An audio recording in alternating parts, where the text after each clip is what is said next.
మీ బాధ్యత పెరిగింది. ఈ బరువును మోయాల్సింది మీరే. ఇప్పుడు ఆడబోతున్న ఆట ఫైనల్స్.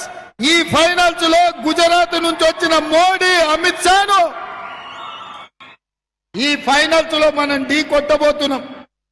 అందుకే నేను ఇవాళ తెలంగాణ సమాజానికి చెప్పదలుచుకున్నా, తెలంగాణ పౌరుషానికి, గుజరాత్ పెత్తనానికి ఈ ఎన్నికల్లో పోటీ. నిన్నమన్నా నేను కొన్ని అంశాలు ప్రస్తావించిన. 10 సంవత్సరాలు ప్రధానమంత్రిగా ఉన్న నరేంద్ర మోడీ గారు పునర్విభజన చట్టంలో పొందుపరిచిన బయ్యారం ఉక్కు కర్మాగారం మనకి ఇవ్వలేదు. రైల్వే కోచ్ ఫ్యాక్టరీ కాజీపేటలు మనకి ఇవ్వలేదు. ఐటీఐఆర్ కారిడార్ ఇవ్వలేదు. ఐఐఎం ఇవ్వలేదు. ఐఐటి ఇవ్వలేదు.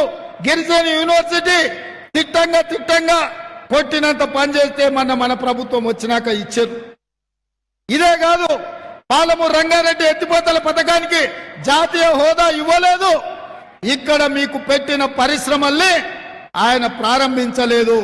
ఈ ప్రాంతానికి చేయాల్సినంత అన్యాయం, ద్రోహం చేసిండు. ఈ వరంగల్ ఔటర్ రింగ్ రోడ్డు పూర్తి కాలే.